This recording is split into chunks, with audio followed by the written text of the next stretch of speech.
Hey guys, welcome to चुगली अड्डा। और आज हम चुगली करने वाले हैं none other than Saurabh Joshi vlog के बारे में। यार, ये इंसान के ऊपर मैं पॉडकास्ट नहीं बनाना चाहती थी, बट ये मजबूर कर दिया है कि जितने भी ट्रोलर्स हैं वो इसे ट्रोल्स करें। ये इंसान मुझे इंसान कम और जोकर ज़्यादा लगता है, कार्टून ज़्यादा लगता है। और मैं इस चीज़ को लेकर बहुत ही अपने आप को प्राउड फील करती हूँ कि मैं कभी भी इसकी फ़ैन नहीं रही हूँ और ना ही मैंने कभी इसका वीडियो देखना चाहा। कितने सारे यूट्यूबर्स ने, कितने सारे लोगों ने इसके साथ कोलैब किया है, लेकिन मैं कभी भी इसका वीडियोस नहीं देखती थी। और आज मुझे उस बात को लेकर बहुत प्राउड फील होता है कि इस जैसे इंसान का तो मैं कभी फैन ही नहीं बनी। ये इंसान अपने आप को ट्रोल करने का खुद ही मौका देता है। और आजकल तो जब से उसकी शादी की बात चली थी तब से लेकर अभी तक, शादी के बाद तक भी इतने मौके इसने दिए हैं लोगों को अपने आप को ट्रोल कराने के, जिसकी कोई हद नहीं है। तो हाल ही में सौरभ जोशी जो है, कपिल शर्मा की एक मूवी आ रही है, किस किस को प्यार करूं का, जो उसका मूवी आया था कपिल शर्मा का, उसका सेकंड पार्ट आ रहा है। तो उसकी स्क्रीनिंग पर बहुत सारे सेलिब्रिटीज गए थे। तो पता नहीं उन्होंने सौरभ जोशी को क्यों बुलाया था, उस मूवी में उसका क्या काम है, शायद कुछ होगा, मुझे नहीं पता। तो उसको बुलाया गया था। तो अगर आपकी शादी अभी अभी हुई है, आपकी वाइफ है, नई नवेली दुल्हन है, तो आपको अपनी वाइफ के साथ किस तरीके से जाना चाहिए। लेकिन इस बंदे ने तो हद पार कर दी।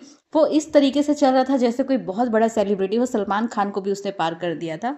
और उसकी वाइफ इस टाइम पे तो सबसे बड़ी जोकर और कार्टून लग रही थी। उसकी वाइफ पीछे पीछे कैमरा लेकर उसके पीछे पीछे भाग रही थी, उसको शूट कर रही थी, उसका व्लॉग बना रही थी। और यार, ये मतलब किस तरीके का इंसान है।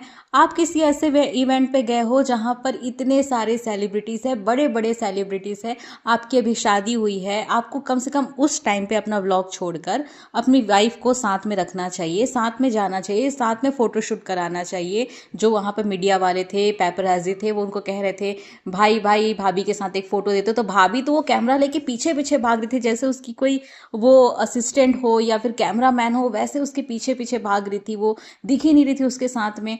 और सौरभ जोशी तो ऐसा दिख रहा था जैसे फुल अपना कोट वोट पहन के एकदम अच्छा ड्रेसअप होके उस इवेंट में गया था। जब वो खुद इतना तैयार होकर गया था तो अपनी वाइफ को भी थोड़ा सा अच्छा सा ड्रेसअप करके, अच्छे से तैयार करके ले जाता। जब ऐसे इवेंट में गया था, उसकी वाइफ तो ऐसे कपड़े पहनकर चले गई थी जो हम घर पर पहनते हैं, इस तरीके की वो लग रही थी। वो तो खैर अपने शादी में भी उतनी तैयार नहीं हुई थी, तो दूसरे के इवेंट में जाने के लिए कोई वो क्या ही तैयार होगी। लेकिन फिर भी आप किसी इवेंट में गए हो तो एटलीस्ट आपको हस्बैंड वाइफ को साथ में अच्छे से बाहों में बाहें डाले, कमर पर हाथ डाले, साथ में जाना चाहिए, दिखना चाहिए कि अभी अभी आपकी शादी हुई है। आप मीडिया वाले के सामने जब आ रहे हो तो अच्छे से दिखना चाहिए। लेकिन भाई साहब, वो बंदा अपने आप को पता नहीं कौन से लेवल का सेलिब्रिटी समझता है। कोट वोट पहनकर एकदम अच्छे से तैयार होकर खुद एकदम टशन में जा रहा था। उसकी वाइफ पीछे पीछे व्लॉग बनाते हुए जा रही थी और वो देखकर इतना फनी लग रहा था, इतना फनी लग रहा था। पेपराजी भी बोल रहे थे कि यहाँ भी इसका व्लॉग चालू हो गया। और उस बंदे ने स्पेशली अपना कैमरा उठाकर, जब पेपराजी बोल रहे थे कि भाई भाभी के साथ एक फोटो दे दो हमें, तो अपना कैमरा उठाकर शूट करने लगा, अपने व्लॉग बनाने लगा कि देखो यहाँ पर पेपराजी है और मैं फोटो शूट करवा रहा हूँ। मतलब सच में यार, इस हद तक की चीजें करना कि मतलब ट्रोलर्स आपको इतना ट्रोल करे कि हर जगह पे आप ही की बातें हो, सिर्फ अपने आप को ऊपर दिखाने के लिए, हर जगह अपनी बात कराने के लिए आप अपने आप को इस तरीके से मौका दे रहे हो ट्रोल करने के लिए।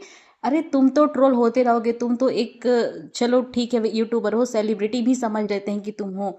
लेकिन तुम्हारी वाइफ अभी अभी वो लोगों के सामने आई है, मीडिया के सामने आई है, उसे तो वो चीज़ ना दो कि लोग उसे ट्रोल करें, लोग उस पर बातें करें।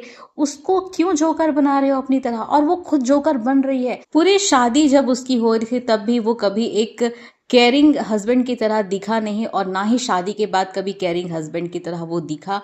और आज भी अगर आप एक बड़े इवेंट पे गए हो जहां पर इतने सारे सेलिब्रिटीज हैं, एटलीस्ट वहां पर तो आप एक अच्छे कपल की तरह प्रेजेंट कर सकते थे अपने आप को। लेकिन नहीं, वो पूरा जो सीन था वो देखकर कहीं नहीं लग रहा था कि ये दोनों हस्बैंड वाइफ है। ऐसा लग रहा था कि एक सेलिब्रिटी है जिसने अपने एक कैमरामैन रख रखा है किसी को, और वो कैमरामैन उसके आगे पीछे घूम रहा है उसको शूट करने के लिए। मतलब हद है भाई। चलो, अब सौरभ जोशी के बारे में बात कर ही रहे हैं तो मेरा बहुत टाइम से मन था कि मैं उसके भाई के बारे में भी एक पॉडकास्ट बनाऊं। वो जिस तरीके से हरकत कर रहा है आजकल। तो सौरभ जोशी का भाई है पीयूष जोशी।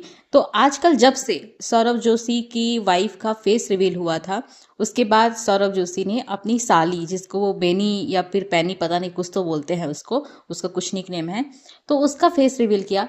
उसके बाद से आप पीयूष के किसी भी इंस्टाग्राम प्रोफाइल पर, किसी भी मतलब पीयूष के इंस्टाग्राम प्रोफाइल पर अगर आप देखेंगे, आपको पीयूष या उसकी फैमिली से ज़्यादा फोटो और वीडियोस उस लड़की के मिलेंगे, यानी कि सौरभ जोशी की साली के मिलेंगे। और पूरी शादी में वो उसके आगे पीछे एकदम क्रिंज हरकतें करते हुए नजर आया है। वो लड़की अभी बहुत छोटी है उम्र में, ऑफकोर्स बहुत छोटी होगी, क्योंकि सौरभ जोशी की जो वाइफ है वो खुद 26 ईयर की है आई थिंक, क्योंकि सौरभ ने खुद अपने ब्लॉग में बताया था। तो वो उससे 3-4 साल तो छोटी ही होगी ना, या उससे भी छोटी होगी, हो सकता है उस बीच में उसके कोई और भाई बहन और हो। वो लड़की 17 साल से 18 साल से ऊपर की लगती नहीं है, बहुत छोटी सी लगती है।